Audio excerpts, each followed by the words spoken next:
A topic I run into a lot is what to do while triggered. I know it's a really hard topic for people with misophonia, especially when they're triggered by their friends or their family. The biggest place for triggers for me was in the classroom, and it took a lot for me to get through a 50-minute class. My first tool was a stress ball, and this one's a little decrepit because my cat likes to eat it. And this is actually just a bouncy ball from the dollar store. And I use this one because I have nerve damage in my wrist, so I just need something a little bit more squishy. Anyway, I have another one, and this one's more pressure, so if you have strong hands, you might want something like that. But while I'm triggered, I would just take it in my hand and I would count in my head back and forth to 10 while squeezing the stress ball. And it doesn't completely help, but it helps me just kind of keep my mind off of it. And on that note, I also brought with me crayons and a coloring book to class.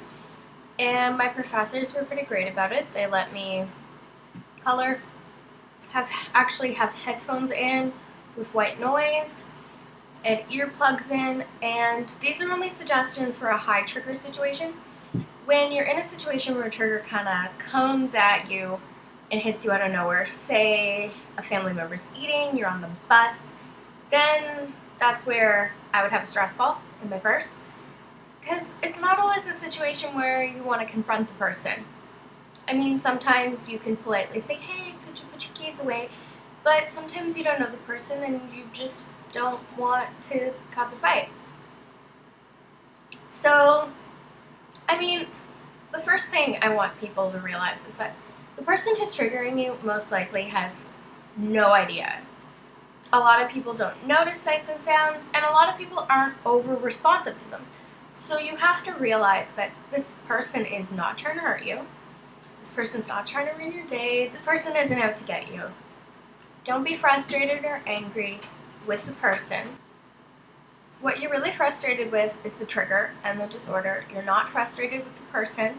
So when you separate that anger at the person, then you can really look, okay, my brain just can't filter out this noise. I need to deal with it myself.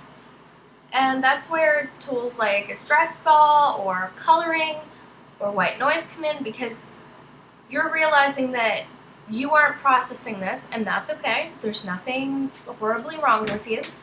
Your brain just works a little differently, and that's okay. But if you're going to tell a family member, a friend, a teacher about your triggers, please do so while you're not triggered. Because when you're in a triggered state of mind, you're angry, you're frustrated, you're seeing the person as the reason, and you really need to separate that emotional bond to the person. You need to realize that it's the disorder. The disorder makes you feel that way. It's okay.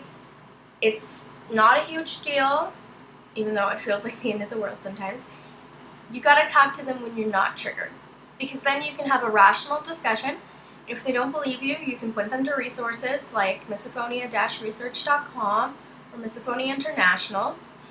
But honestly, you just gotta take life as it comes with a grain of salt. I mean, there was a point in time when I would not leave my house whatsoever. And now, I go to restaurants again. I go to movies because I know that if I am triggered, I'll deal with it in the moment, because it's just a moment and it's gonna end, and it's not gonna be the rest of my life. So I guess where I'm going with this is stay positive, and